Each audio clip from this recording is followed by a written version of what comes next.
Živjo, vsak od nas išče kakšen dober temelj in jaz upam sicer, da sem najdel tega, je dokaj soliden, čeprav malo miga. Ampak bom raje zaenkrat skočil z njega, pa potem nadaljujem. Vsak človek hoče svoje življenje postaviti na dobre temelje. Vsak pameten človek pa, če vidi kakšne boljše temelje, seveda prestavi svoje življenje iz teh temeljev na kaj bolj trdnega. Enako so ravnali tudi ljudje v Jeruzalemu v Jezusovih časih. Ko so namreč videli Jezusa in so se zanimali z vprašanjem, kdo pa je ta, in so videli njegove prijatelje, ki so navdušeni nad njim, so seveda želeli se pozanimati, ali je Jezus tisti temelj, na katerega se splača postaviti svoje življenje. V času Stare zaveze je bil odnos človeka do Boga kar malce tak, bom rekel, zelo spoštljiv in skoraj strahospoštljiv. V prvi Mojzesovi knjigi beremo, da je duhovnik v prostor, kjer je bila skrinja zaveze, lahko prišel darovati samo enkrat na leto spravo za grehe. Jezusov prihod pa ta odnos do Boga popolnoma spremeni. Kajti Jezus sam kot Božji sin pokaže, da ne želi biti z nami samo enkrat na leto, ampak želi biti z nami vsak dan. V našem veselju, v naši žalosti, v našem trpljenju in v naših uspehih.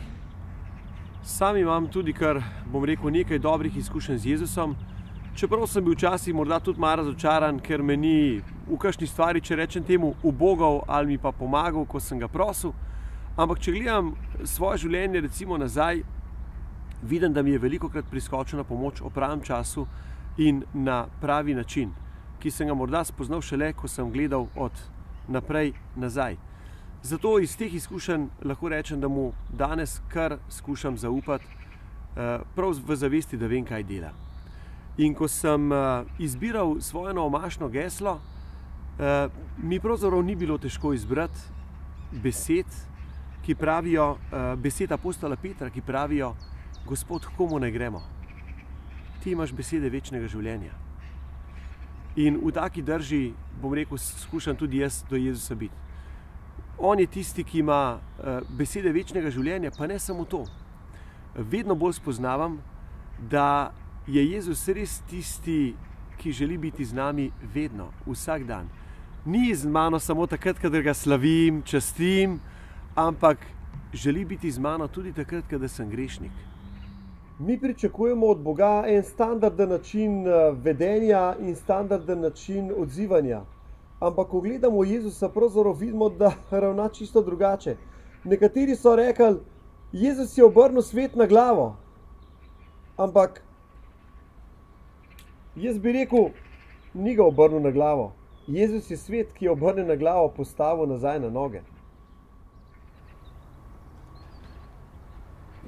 Bog nas je ustvaril kot svobodna bitja, zato ker dobro ve, da samo svobodno bitje lahko resnično ljubi.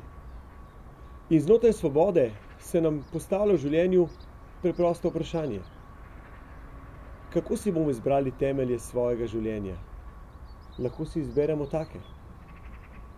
Jaz bi si raje izbral kaj bolj trdnega. Zato se želimo opreti na Jezusa in živeti, kot nas uči.